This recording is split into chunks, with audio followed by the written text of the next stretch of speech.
Assalamualaikum warahmatullahi wabarakatuh.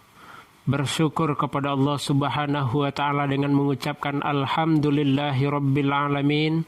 Berselawat kepada Rasulullah Sallallahu Alaihi Wasallam dengan mengucapkan Allahumma salli ala Muhammad wa ala alihi wa ashabihi ajmain. Para sahabat semuanya, Allah Subhanahu wa ta'ala mewajibkan kita untuk mendirikan sholat. Sholat merupakan ibadah yang paling utama dalam kehidupan kita beragama, karena dia merupakan bagian dari rukun Islam, landasan agama kita. Banyak ayat dalam Al-Quran yang memerintahkan untuk kita melaksanakan sholat. Salah satu di antaranya adalah A'udzubillahi minasyaitonirrajim. Bismillahirrahmanirrahim. Aqimus shalah wa atuz zakah warka'u ma'ar raki'in.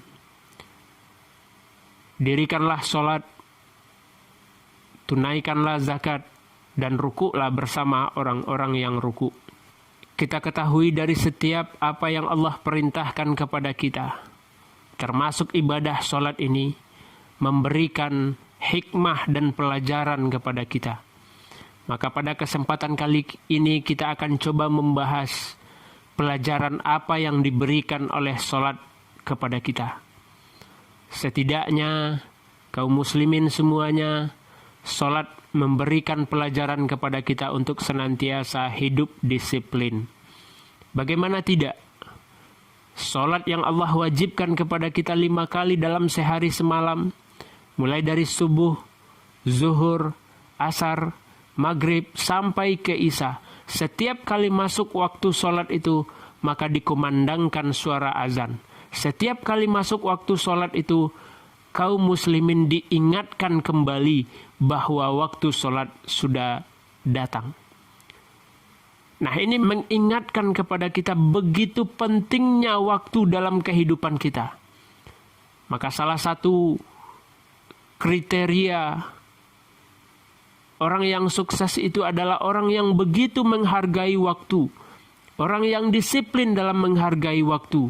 Karena dia menganggap bahwa waktu itu begitu penting dalam kehidupannya. Bagaimana tidak pentingnya? Saking pentingnya Allah Subhanahu wa ta'ala sering bersumpah dengan waktu ini. Seperti kita baca dalam Al-Quran. Wadduha wal-laili wal asri. Itu waktu-waktu yang digunakan oleh Allah Subhanahu wa ta'ala untuk bersumpah. Artinya bahwa waktu ini begitu penting dalam kehidupan kita. Maka orang yang benar dalam sholatnya, maka dia begitu menghargai waktunya. Karena dia yakin bahwa orang yang menghargai waktu, orang yang begitu disiplin dengan waktunya, maka itulah orang-orang yang akan sukses di kemudian hari. Kedua, ibadah sholat mengajarkan kepada kita untuk senantiasa hidup bersih lahir dan batin. Bagaimana tidak? Sebelum kita melaksanakan ibadah sholat, kita dianjurkan untuk berwudu terlebih dahulu. Maka tidak akan sah sholat kita jika kita tunaikan, kita dirikan tanpa berwudu.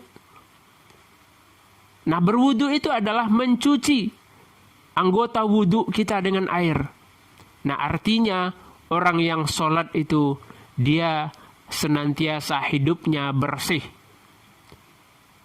Maka orang yang sholat, orang yang senantiasa berwudu, maka dia akan terhindar dari segala macam bentuk penyakit jasmaniah. Maka orang yang sholat, yang benar wudunya, maka dia akan terhindar dari corona. Itu secara lahiriah. Sedangkan secara batiniah, maka sholat dalam lafaz bacaannya banyak meminta ampunan kepada Allah Subhanahu wa taala agar batin kita dibersihkan. Dalam sujud contohnya, kita membaca Subhanaka Allahumma Rabbana wa bihamdika Allahumma ghfirli. Maha suci Engkau ya Allah, dengan memuji Engkau maka ampunilah kami. Duduk antara dua sujud contohnya, Rabbi ghfirli, ya Allah ampunilah dosa saya. Artinya orang yang benar dalam sholatnya maka dia akan hidup bersih batinnya. Tidak mungkin orang yang sholat benar wudunya, benar tata cara dan kaifiatnya, lafaz yang dia ucapkannya, maka dia akan mengotori dirinya. Dia akan berbuat dosa kembali karena dalam sholat dia sudah minta ampun kepada Allah Subhanahu wa taala. Yang ketiga, kaum muslimin semuanya, sholat mengajarkan kepada kita untuk senantiasa peduli terhadap lingkungan dan senantiasa memberikan keselamatan kepada lingkungan. Ini terlihat ketika kita melaksanakan ibadah sholat, ketika akan selesai sholat. Ada ucapan salam dengan menoleh ke kanan, ucapan salam menoleh ke kiri. Artinya kita memberikan keselamatan, memberikan kedamaian, memberikan manfaat kepada orang-orang yang berada di sekitar kita. Orang yang berada di kanan kita, orang yang berada di kiri kita. Bukankah dalam hidup ini ada dua tipe orang yang kita hadapi? Orang yang senantiasa baik kepada kita dan orang yang senantiasa jahat kepada kita. Orang yang baik kepada kita itu seolah-olah kita lambangkan dengan orang yang berada di posisi kanan kita. Orang yang jahat kepada kita, kita lambangkan di posisi sebelah kiri kita. Dan inilah yang dipraktekkan oleh Rasulullah SAW. Dia senantiasa memberikan manfaat, dia senantiasa memberikan keselamatan kepada orang, baik kepada orang yang baik kepadanya maupun kepada orang yang jahat kepadanya. Bukankah dalam salah satu hadisnya Rasulullah mensinyalir kepada kita, khairun nas anfa'uhum linnas, sebaik-baik manusia itu adalah manusia yang bermanfaat terhadap orang lain. Dan ini dicerminkan dalam ibadah sholat. Maka orang yang benar dalam sholatnya tidak mungkin dia akan menyakiti saudaranya. Orang yang sholat tidak akan mungkin menzolimi saudaranya. Orang yang benar dalam sholatnya dia tidak akan mau menipu saudaranya. Terakhir, ibadah sholat memberikan pelajaran kepada kita untuk senantiasa taat kepada pemimpin. Ini digambarkan oleh sholat berjamaah. Dalam sholat berjamaah ada imam, ada makmum. Imam takbir, maka makmum akan takbir. Imam ruku, maka makmum akan ruku. Imam sujud, maka makmum akan sujud. Tidak ada kita temukan dalam sholat berjamaah imamnya sujud sementara makmumnya ruku. Tidak ada kita temukan sebaliknya, imamnya ruku sementara makmumnya sujud. Tidak pernah. Nah, ini memberikan gambaran kepada kita bahwa orang yang melaksanakan sholat dan benar dalam sholatnya, maka dia akan senantiasa taat kepada pemimpinnya.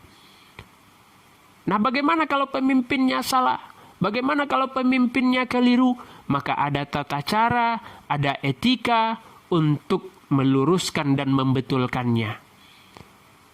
Maka orang yang sholat, benar dalam sholatnya, betul-betul menerapkan ini dalam kehidupannya. Maka inilah pelajaran yang diberikan oleh sholat kepada kita. Mudah-mudahan bisa kita aplikasikan dalam kehidupan kita.